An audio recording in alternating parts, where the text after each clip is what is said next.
Medabots. I love these figures when they came out. Just little miniature robot figures are always awesome. They had a second series, there's lots of variations of the figures, the packages. I just knew that they would be a decent investment, especially from clearance. You could also store a lot of these because they had smaller bubbles and a lot of larger bubbles being produced at the time, like Lord of the Rings. There's a decent following for the figures even at that time with the animation. So I just said, you know what? Grab a pile, just pack them away. Wow, this is an absolute insane pile of a variety of toys from the 80s, 90s, and 2000s. Where do we start? Clearly, the classic line of Bash Up Buddies from 1993, Leader Toy Corporation. Oh my, wow. Look at those bug eyes. This is Betty. They never made a female Crash Test Dummy figure. It was never produced. It was scheduled.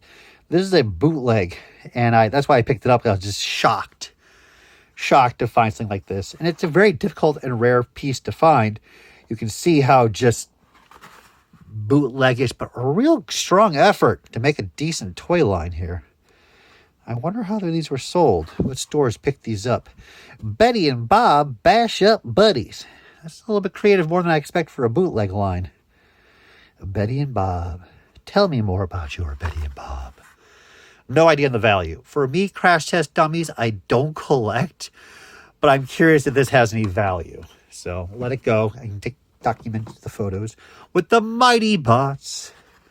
But look at that artwork. I mean, it's simplistic, but still pretty solid. I love these pieces. They're just so cheesy. But again, no value to this. I'll be keeping that. This is the Micro Machines Star Wars X-Ray Fleet. Beautiful design. I like the idea. This comes from the Micro Machines, duh. But the actual Micro Machines, smaller cars, they did a X-rays of those, and they just pushed that onto the Star Wars concept. There were 4 that were produced. 1, 2, 3, 4.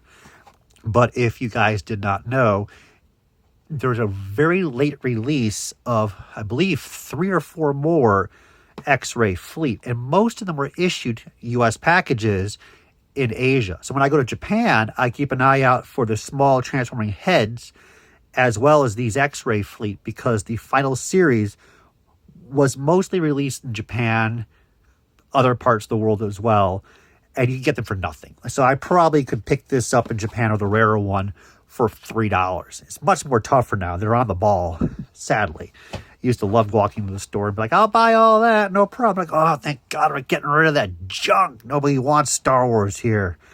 But I can let this go. Big bubble ding. Probably only like $5, to be honest. People collect these things, but they don't pay money into it. It's still widely available as an 90s Star Wars. This is the Rappel Line Attack character robot. Just kidding. This is the accessory pack. I think this might be one of the tougher ones. The final series with Ascension Gun Amidala, Seal Bibble, TC-14, the Chrome 3PO droid with the decanter that dropped. On a side note, my brother did actually pick up the original prop of the decanter that falls with a little ball on the top. Crazy. Some of those props that you would think would just be, you know, you have to explain what it is to people, but it's pretty recognizable, strangely enough. But this final series of accessory packs used to go for money if this is one of those final packs. But now, just like the carded figures of the last series, episode 1, nobody cares. I used to sell the Amidala Ascension gun for $45. Now they sell for $15. So let it go with all the Star Wars stuff. Oh, I know these guys. Power Trons by Ertl. This thing is trashed. Oh, it's from Evans. There's Evans again. $2.99. I guess I probably paid $2.99 for this one. The magic marker was what dictated the price, but I guess this one didn't have it. No one pays money for these things. They're kind of a fun robot line to have. In America, Hasbro purchased non-Takara licenses. Let's say the Valkyrie from Robotech. That was originally Takatoku, and then they got bought out by Bandai, and then Bandai sold the license for the molding for Jetfire to Hasbro. So Hasbro's on the hunt for non-Takara pieces for the original lineup of G1. This guy is not a G1 Transformer, but actually he is. In Brazil, they got the license to produce these characters as Transformers. Isn't that crazy? So there's like a precursor Diaclone wannabe of a Transformer. But again, he's kind of, well, not much of a posable action figure, so he gets no love. That is expensive. $8.88 back in the day. Damn. Princess Guinevere, how are you? Again, Evans. This is a more difficult figure from the series. They are produced by Kenner. That's why I had a sample in here. I think I have a few unproduced prototypes from this line as well. It's a nice action figure line versus full doll line. There's that barrier I don't usually cross. I'll collect Gem. I'll collect She-Ra. I had Care Bears as a kid. I can't do Strawberry Shortcake. I don't do Barbie. I need to have that action figure aspect. And this does have that. I don't think it has any value, though. But we'll find out. I can let it go, of course. But the Ninja and his combatant opponents twist the waist, legs, movable head, arms with weapons. Thank you for letting me know that, because I was unaware. I don't know if this has a market. Thanks, Tim. I'm going to list it up on eBay anyways, probably for like $35, $40. Could be worth a little bit more. Probably not, because people want the figure that represents the 5-inch He-Man style, like when Olmec did Sunman. And there's a little bit to the 6-inch, like Spectratron. But this guy being a ninja, not so much. I think he's also 90s, and that's a big break point between the 80s and 90s KO toys. People want and pay more money for the KOs from the 80s. We have Hermes, $1. I think when I bought this guy a long time ago, they literally had like 20 of them at $1 each. And I just like, oh, buy one. I love this line so much. If anybody has a remaining prototype out there of the Jack's Garage or the gun or any prototypes or artwork in general, let me know. I'm still trying to finish up the collection or pre-production for this line. Not big bucks, so you guys can guess. Venom. The original artwork just sold at Heritage for around $3K for that, which I thought was really fair. I just don't have money up the wazoo. So $3 carded. I like my early superhero stuff like this, so he's a keeper. But again, what is he worth? Like $5? That's my aliens. I'm so happy with my aliens. Yeah. Of the 90s lines, people are already into collecting and saving these in package. That's why the market hasn't jumped for so much of these toys, because the collector mentality was there. The bug bit people and got the mentality to collect and save packaged. That being said, Aliens is still widely collected. It is one of the biggest collected lines of the 90s, but with so much product still out there packaged, $5 each. Ooh. Oh, I just love this guy. Look at it. I am the stone-hurling beast with my rock launcher, but yet I carry a gun and a grenade. I like to drag my little catapult around to hurl rocks at my enemies versus using my gun. This line is Trendmasters early. I'm going to guess 93.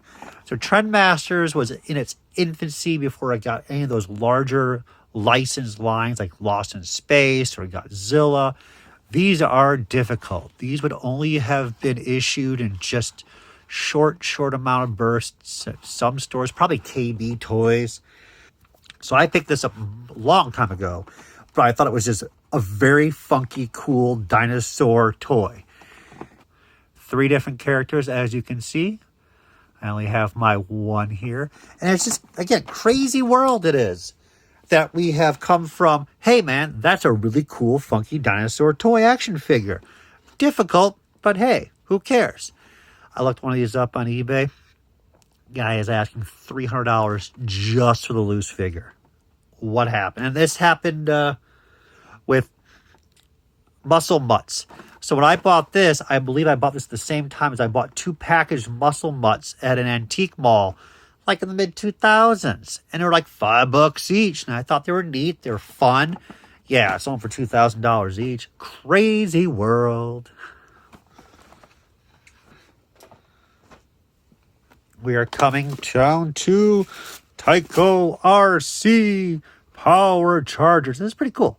I like these stranger mech wannabes where they have the head just being a little red eye. Little battery operated little guy here. Works only with the Tycho RC power changer system. How dare you? Yeah, I don't know about these guys. It's pretty cool. Evan strikes again. $1.99. I have no idea what this thing is worth. But it doesn't transform, so I'm going to let this puppy go. And now we are down to Transformers. And I told myself earlier that Beast Wars and a little smidge here and there is where I'm going to stop. Carded, they are very nice. We got a combiners back with these figures. And it was nice. They weren't the most durable structurally. The original G1s could stand on their own, not fall apart. These were a little bit more wonkier. But it was still nice to get our combiners back. All of this is for sale. Even though I think these are really cool figures, I already have them all loose. And I'm not going to go real boo-hoo over these. I can get them back any day of the week if I wanted to. And at this point, it's high time we bounce them all out. So I think at the market price is between $30 and $50 depending on the characters. I think the aerial bots are better than the Onslaught and his Combaticon team. Bruticus Maximus. Seriously, where you gotta name a kid that. Like Superion Maximus doesn't roll off. Bruticus Maximus. That kid will never get beat up in school. Ever. But all this can go. And that really solidifies 2 tubs being sold off. And that makes me happy.